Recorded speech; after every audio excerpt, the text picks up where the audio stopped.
Hello students, আজকের এই ক্লাসে আমরা ডিসকাস করব ক্লাস 9 এর এক্সারসাইজ 7.1 এর কোশ্চেন নাম্বার 3। আগের একটি ক্লাসে অলরেডি দুইটা ক্লাস নিয়েছি, যেখানে কোশ্চেন নাম্বার 1 এবং 2 অলরেডি ডিসকাস করেছি স্টেপ বাই স্টেপ। যারা দেখোনি দেখে নেবে। আজকে আমরা দেখব কোশ্চেন নাম্বার 3। এখানে বলেছে এডি এবং BC R equal perpendicular. AD and BC R equal perpendicular. Perpendicular কি হয়? একটা লাইনের উপরে এমন একটা লাইন আছে যাতে অ্যাঙ্গেল, লাইন দুইটার মাঝের অ্যাঙ্গেল 90 ডিগ্রি হয়। লাইন দুইটার মাঝের অ্যাঙ্গেল কত ডিগ্রি হয়? 90 ডিগ্রি হয়। তখন কি বলবো? এই লাইনটা এটার উপর পারপেন্ডিকুলার। মনে করো এটা একটা লাইন আর এটা একটা লাইন, এই লাইনটা এটার উপর পারপেন্ডিকুলার কখন হবে? যখন এই অ্যাঙ্গেলটা 90 ডিগ্রি হবে। তো এখানে AD and BC R equal perpendicular to a line segment AB. তো এখানে এডি আর বিসি দুইটা ইকুয়াল পারপেন্ডিকুলার। এই ওয়ার্ডটা ভালোভাবে দেখবে, ইকুয়াল। এডি আর বিসি ইকুয়াল, অর্থাৎ এডি ইকুয়াল টু বিসি হবে, দেওয়া আছে, ঠিক আছে, গিভেন। এডি আর BC equal perpendicular to the line segment AB. তো এডিটা এবির ওপর পারপেন্ডিকুলার, মানে এটা 90 ডিগ্রি। সেম ভাবে বিসিটাও এবির ওপর পারপেন্ডিকুলার, মানে এটা 90 ডিগ্রি। Am I clear? তো এতটুকু আমরা বুঝেছি প্রথম লাইনটার থেকে, যে এডি আর BC equal and perpendicular to the line segment AB, অর্থাৎ এই অ্যাঙ্গেলটা আর এই অ্যাঙ্গেলটা কত হবে? 90 degree. Am I clear? Show that CD bisects AB. CD অর্থাৎ এই লাইনটা যে এরকম ভাবে আছে, স্ল্যান্ট লাইনটা, সিডি এবি কে বাইসেক্ট করে। বাইসেক্ট করা মানে কি? কোনো একটা লাইনকে দুইটা ইকুয়াল পার্টে যদি ডিভাইড করে, একটা লাইন আর একটা লাইনকে এভাবে দুইটা ইকুয়াল পার্টে যদি ডিভাইড করে, তাহলে বলবো এই লাইনটাকে বাইসেক্ট করেছে, দুইটা ইকুয়াল পার্টে ডিভাইড করেছে। সেম ভাবে এখানে এই লাইনটাকে দুইটা ইকুয়াল পার্টে ডিভাইড করলে আমরা বলবো এই লাইনটা এটাকে বাইসেক্ট। ওকে, তাহলে আমরা প্রুফ করব যে AO ইকুয়াল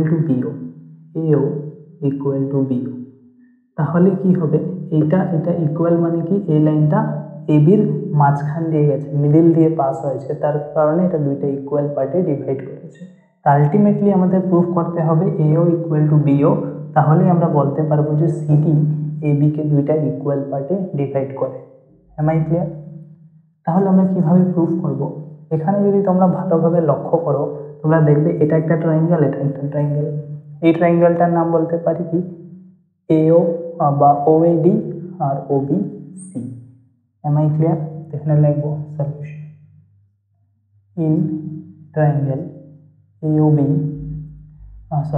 OAD বলতে পারি, OAD and triangle OBC। ঠিক আছে, OAD আর OBC। OAD হলো এই ট্রায়াঙ্গেলটা, OBC হলো উপরের ট্রায়াঙ্গেলটা। এই দুইটা ট্রায়াঙ্গেলকে ফার্স্টে আমরা কনগ্রুয়েন্ট প্রুফ করব। আর তোমরা জানো যে দুইটা ট্রায়াঙ্গেল কনগ্রুয়েন্ট হলে ওদের করসপন্ডিং সাইড বা এই অ্যাঙ্গেলগুলো কি হয়? ইকুয়াল হয়। তো ফার্স্টে দেখো, এই দুইটা ট্রায়াঙ্গেলকে আমরা কি করব? কনগ্রুয়েন্ট প্রুফ করব। ঠিক আছে, তো এখানে এই ট্রায়াঙ্গেলটাতে AD আর এই ট্রায়াঙ্গেলটাতে BC ইকুয়াল, এটা বলা হয়েছিল। তো ফার্স্ট AOD অর্থাৎ এই ট্রায়াঙ্গেলটাতে AD, BOC অর্থাৎ এই ট্রায়াঙ্গেলটাতে BC, এই দুটো কি equal? Why? It is given already. Am I clear? Reason লিখতেই লাগবে। Perpendicular to the line segment, আমি কি বলেছি? পারপেন্ডিকুলার মানে 90 ডিগ্রি। তো এখানে এই অ্যাঙ্গেলটা আর এই ট্রায়াঙ্গেলের এই অ্যাঙ্গেলটা ইকুয়াল হবে। এই ট্রায়াঙ্গেলে এই অ্যাঙ্গেলটা, এটার নাম কি বলবো? OAD angle OAD। তো OAD ওখানে কি হবে? OBC অ্যাঙ্গেল OBC ইকুয়াল, এটাও কি? Both 90 degree. Am I clear? এতটুকু সবাই বুঝতে পেরেছো? এটাও 90 ডিগ্রি, এটাও 90 ডিগ্রি, এটার নাম OAD, এটার নাম OBC। এই দুইটা অ্যাঙ্গেল তাহলে ইকুয়াল। আর আমরা জানি দুইটা ট্রায়াঙ্গেল কনগ্রুয়েন্ট প্রুফ করার তিনটা ক্রাইটেরিয়া নরমালি কি কি আছে? তিনটা সাইড তিনটা সাইড ইকুয়াল দেখাও, বা দুইটা অ্যাঙ্গেলের সাথে একটা সাইড ইকুয়াল দেখাও, বা দুইটা সাইডের সাথে একটা অ্যাঙ্গেল ইকুয়াল দেখাও। তাহলে এখানে আমরা কি পেয়েছি, একটা সাইড একটা অ্যাঙ্গেল, হয় আমাদের একটা সাইড একটা অ্যাঙ্গেল, একটা সাইড একটা অ্যাঙ্গেল। এখানে হয় একটা অ্যাঙ্গেল ইকুয়াল দেখাতে হবে, না হয় একটা সাইড ইকুয়াল দেখাতে হবে। একটা অ্যাঙ্গেল ইকুয়াল দেখাতে হবে, না হয় একটা সাইড ইকুয়াল দেখাতে হবে।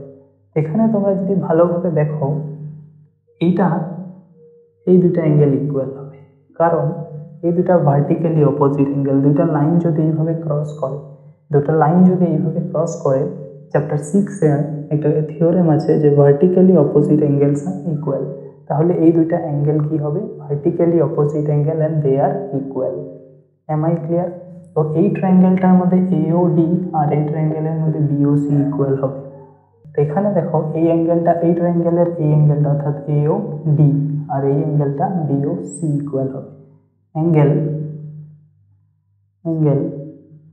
AOB equal to angle AOD equal to angle BOC। এটা কি vertically opposite angle, vertically opposite angle and vertically opposite angles are always equal. Am I clear? তিনটা লাইন বুঝতে পেরেছো? তিনটা লাইন বুঝতে পেরেছো? আশা করি সবাই বুঝতে পেরেছো যে simple AD equal to BC, AD equal to BC given ছিল, আর এটা 90 ডিগ্রি। তো অ্যাঙ্গেল OAD আর OBC বোথ 90 ডিগ্রি। আর এটা একটা নতুন যে এই দুইটা লাইন যখন ক্রস করে এইভাবে, তখন এই দুইটা অ্যাঙ্গেল ভার্টিক্যালি অপোজিট অ্যাঙ্গেল হয়, আর এই vertically opposite angles are always equal. তার মানে এই অ্যাঙ্গেলটা সমান সমান এই অ্যাঙ্গেলটা, এই অ্যাঙ্গেলটা ইকুয়াল হবে এটার। এটার নাম কি হবে? AOD, এটার নাম BOC। M I clear? এখানে আমরা দেখতে পারি এটা একটা সাইড, এটা একটা অ্যাঙ্গেল, এটা একটা অ্যাঙ্গেল, দুইটা অ্যাঙ্গেল একটা সাইড, দুইটা অ্যাঙ্গেল ASA, দুইটা অ্যাঙ্গেল একটা সাইড। এই ক্রাইটেরিয়াটা দিয়ে আমরা এই দুইটা ট্রায়াঙ্গেলকে কনগ্রুয়েন্ট বলতে পারি। Therefore we can say triangle this OAD is congruent to triangle OBC. OAD congruent to triangle OBC ASA। Criteria কি হবে? ASA, দুইটা অ্যাঙ্গেল একটা সাইড, দুইটা অ্যাঙ্গেল একটা সাইড। এই ক্রাইটেরিয়াটা দিয়ে আমরা প্রুফ করলাম যে ট্রায়াঙ্গেল দুইটা কি কনগ্রুয়েন্ট ট্রায়াঙ্গেল। এখন দেখো দুইটা কনগ্রুয়েন্ট ট্রায়াঙ্গেলের করসপন্ডিং সাইড অলওয়েজ কি হয়? ইকুয়াল হয়। দুইটা কনগ্রুয়েন্ট ট্রায়াঙ্গেলের করসপন্ডিং সাইড কি হয়? অলওয়েজ ইকুয়াল হয়। তো প্রথম ট্রায়াঙ্গেলটা কি আমাদের? OAD, আর এখানে কি আছে? OBC। OAD আর এখানে কি আছে? OBC। এখন তোমরা যদি ভালোভাবে দেখো, আমার প্রুফ করতে লাগে CD বাইসেক্টস। CD বাইসেক্টস সিডিটা এবিকে দুইটা ইকুয়াল পার্টে ডিভাইড করে, এটা দেখানোর জন্য কি প্রুফ করতে হবে? এই টুকরোটা সমান সমান এই পার্টটা, এই পার্টটা সমান সমান এই পার্টটা। Am I clear? অর্থাৎ AO ইকুয়াল টু BO দেখাতে হবে। তো এখানে যদি আমরা বলি, দেখো AO তার করসপন্ডিং সাইড কি হবে? BO। মিলেছে? আমি বলেছি যে করসপন্ডিং সাইডগুলো ইকুয়াল হবে। তো এখানে যদি AO নিই, এই ট্রায়াঙ্গেলে কি হবে? BO, যেটাই আমার দরকার। Therefore AO equal to BO, AO equal to BO।